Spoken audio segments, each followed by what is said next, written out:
HT news India, सच के साथ। नितीन गडकरींच्या हस्ते उद्घाटन झालेला उड्डाण पूल 5 वर्षात 5 वेळा उखडला। पुन्हा दुरुस्ती, भ्रष्टाचाराचा संशय, जबाबदारांवर कारवाई कधी?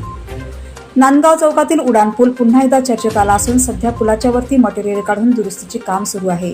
याआधी 4-5 ठिकाणी डागडुजी केल्याचे स्पष्ट दिसत असतानाही समस्या कायम आहे।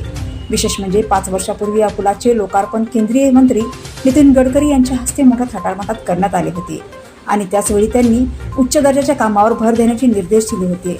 मात्र वास्तव पूर्णपणे उलट दिसत आहे। 5 वर्षात तब्बल 5 वेळा खड्ड्यांमुळे हा पूल बंद पडला, वाहतूक वळवली गेली आणि त्याच नांदगाव चौकात अपघातांची मालिका सुरूच राहिली। आज झालेल्या भीषण ट्रक कार अपघाताने पुन्हा प्रशासनाच्या निष्काळजीपणावर प्रश्नचिन्ह उभे केले आहे। कोट्यावधी रुपयांचा निधी खर्च करून उभारलेला पूल वारंवार उखडत असेल तर हा केवळ तांत्रिक दोष नसून भ्रष्टाचाराचा संशय अधिक गडद होतोय। संबंधित कंत्राटदार कंपनीवर कारवाई का होत नाही? वारंवार तात्पुरती डागडुजी करून जनतेच्या जीवाशी खेळ का केला जातोय? स्थानिक आमदार महोदय आणि राष्ट्रीय महामार्ग विभाग आता तरी जबाबदारी स्वीकारणार का?